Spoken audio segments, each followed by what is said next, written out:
So, in case it's not obvious at this point, we think our town's pretty cool. And one of the things that's cool about Atlantic Highlands is there's a rum importer. The Brinley family imports Brinley rums from St. Kitts. Soon after we opened a couple of years ago, Zach Brinley came in and introduced himself, and we just started talking about, you know, the town and the things you do. And we tasted Zach's rum, and Brinley Shipwreck Gold is their spiced rum, and it's what we were tasting with them.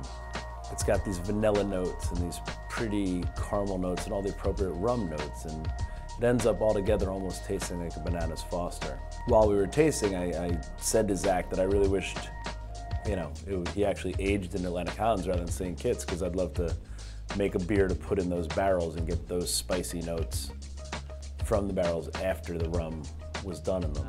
Augie's always come with creative ideas, and as soon as he found out about our product and tasted our Shipwreck Spice rum, he thought, let's get some barrels.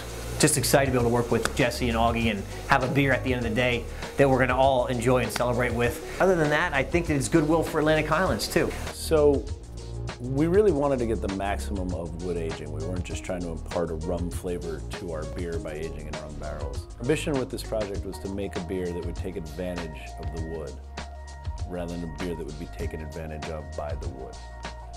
It's come into its own over this year, and it's got these pretty layers of flavor, some from oxidization, some from the actual barrels, some from the rum aromas that steeped into the barrels.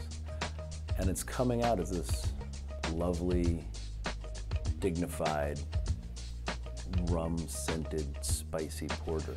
So now we're going to take the 10 variant barrel flavors, put them back together, and look for what we really wanted in the project, which was a pretty, softened, oxidized, depth of flavor, depth of character, richness of mouthfeel beer.